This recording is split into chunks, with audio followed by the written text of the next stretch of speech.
Assalamualaikum warahmatullahi wabarakatuh. What's up geng? I am Rafi Firdaus Syahid. I'm a student of Universitas Nahdlatul Ulama.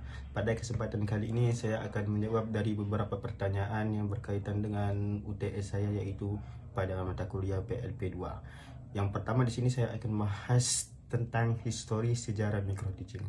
Untuk pertama kali microteaching itu muncul pada tahun 1663 pada Stanford University, dan kalau kalian tahu, sebelum dikembangkan, teori ini dilakukan pada teori di laboratorium pendidikan, yang mana tujuannya untuk memberikan kesempatan kepada calon guru, yang mana tujuannya untuk melatih ngajar di tempat yang kecil. Dan orang yang pertama kali memunculkan idenya ialah Duke Allen pada tahun 1960. Dan untuk definisinya, sekarang kita sudah masuk ke definisinya. Definisi dari microteaching ialah mengacu pada praktik umum dan dalam kegiatan mengajar dalam kelas kecil yang dilakukan, atau nama lainnya pre-saver teacher, yaitu calon guru kepada teman-temannya untuk mendapat pengalaman mengajar sebelum turun langsung mengajar ke kelas sebenarnya, yang tujuannya itu ialah untuk merencanakannya. Dan yang mana microteaching ini menjadi metode pelatihan untuk melatih serta mengembangkan keterampilan dasar mengajar secara bertahap, yang mana keterampilan dasar itu dipecahkan menjadi satu persatu agar lebih mudah dipahami dan juga agar lebih mudah dikuasai. Dan juga sebelum melaksanakan kegiatan mengajar, ada beberapa komponen yang dipelajari untuk calon guru selain microteaching, yaitu seperti keterampilan dasar mengajar, kurikulum, silabus, KTSB, dan juga lain-lainnya. Terus kita akan bahas selanjutnya, yaitu karakteristik microteaching. Oke, di sini ada beberapa komponen karakteristik microteaching. Pertama itu partisipan. Orang yang mengikutnya itu disarankan untuk berjumlah 5 sampai 10. Dan untuk durasinya, waktunya itu sekitar 10 sampai 15 menit. Dan adapun materi yang diajarkan itu cukup merangkup 1 sampai 2 aspek.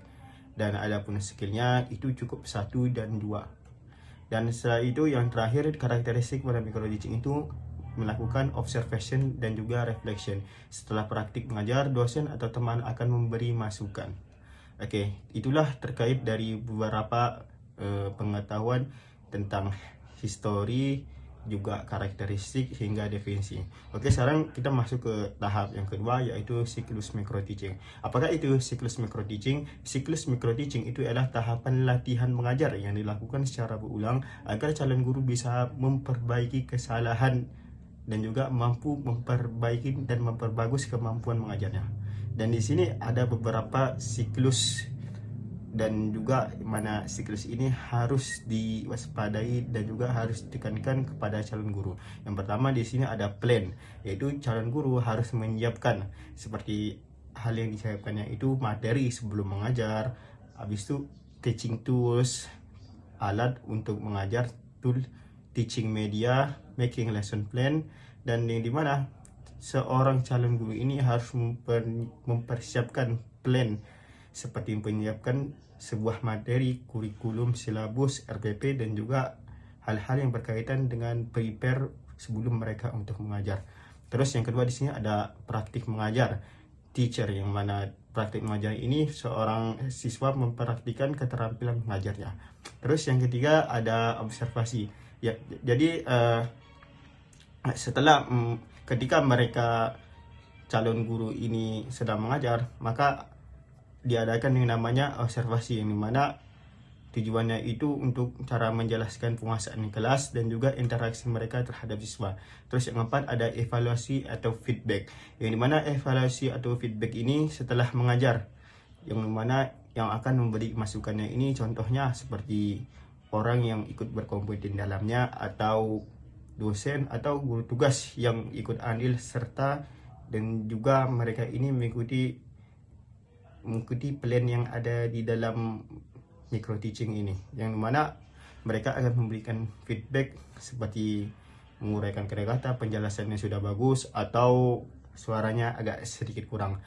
Terus yang kelima itu ada yang namanya perbaikan atau mengajar ulang, atau biasa disebut dengan reteacher, yang mana ketika kalau seandainya ada calon guru ini berhasil dan juga telah melewati 4 dari karakteristik dari siklus micro teaching ini, mereka tidak perlu melanjutkan atau mengulangkan, jadi cukup stop sampai sini. Tetapi ketika mereka membuat kesalahan satu di antara karakteristik, maka mereka ini harus mengulangnya, seperti dari awal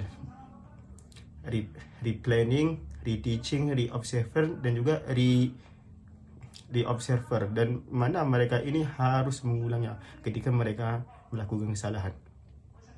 Oke, dan selanjutnya kita akan membahas 8 keterampilan dasar mengajar. Di mana 8 keterampilan dasar mengajar ini harus dimiliki di antara calon guru-guru, karena ini ialah penunjang bahwa mereka ini harus bisa dan juga harus berkompeten ketika mereka mengajar. Oke, di sini saya akan membaginya sekitar 4 di antara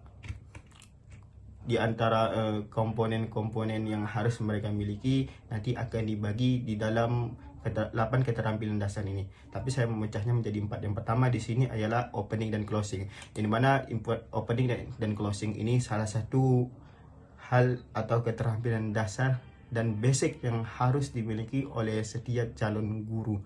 Yang dimana hal ini difokuskan terutama dalam untuk membahas 8 keterampilan dasar mengajar ini, diantaranya itu ialah memfokuskan perhatian dan juga membangkitkan minat siswa. Kalau seandainya kita berbicara tentang sesuatu yang berkaitan dengan opening, pastinya ketika seorang guru ingin masuk kelas dan juga ingin membuka conversation atau membuka pelajaran, pasti setidaknya guru ini harus mengaitkan satu hal pelajaran atau dengan pelajaran yang sebelumnya. Ini terkait dengan opening, dan juga hal yang perlu dan yang penting yang kita tegaskan dalam closing, yaitu seorang guru harus meninjau kembali atau reviewing, seperti merangkum intisari dan juga hal yang penting atau berita yang pokok dalam pelajaran tersebut, seperti meninjau kembali atau menanyakan kembali. Terus yang kedua, di sini dalam masalah closing kita harus mengevaluasi, seperti menampilkan ide baru atau memberikan soal, atau seorang guru ini memerintahkan di antara beberapa siswa ini untuk mengekspresikan pendapat dan juga opini-opini mereka tersebut. Oke, itu hal yang terkaitan dengan opening dan closing. Oke, dan di sini saya akan memasukkan keterampilan mengadakan variasi. Oke, yang dimana keterampilan mengadakan variasi itu ialah keterampilan guru dalam konteks menjaga suasana belajar agar tetap menarik perhatian, tidak membosankan, sehingga siswa tersebut menunjukkan ketekunan dan juga semangat mereka dalam belajar. Oke, dan betapa pentingnya bahwa komponen-komponen ini harus dipenuhi bagi seorang guru agar membuat suasana dalam kelas itu lebih rapi dan juga terstruktur. Dan juga komponen keterampilan yang harus diisi sebelum melakukan variasi tersebut, ada yang harusnya itu variasi pada waktu proses pembelajaran. Contohnya seperti penggunaan variasi dan juga pemusat perhatian atau mengadakan kontak pandang. 3 hal ini yang menurut saya lebih penting yang diadakan dalam hal variasi. Terus yang kedua, variasi dalam penggunaan media dan alat pembelajaran. Tak kalah jauh juga lebih penting selain proses pembelajaran, dan juga kita harus menekankan dalam penggunaan media dan juga alat pelajaran, yang mana variasi alat yang dapat seperti visual, contohnya ini seperti proyektor atau seperti musik audio, radio, atau hal-hal yang semacamnya. Oke, terus kita lanjut ke ketiga, yaitu keterampilan asking. Itu keterampilan bertanya, yang dimana keterampilan bertanya ini harus dan juga keterampilan yang harus dimiliki bagi setiap calon guru.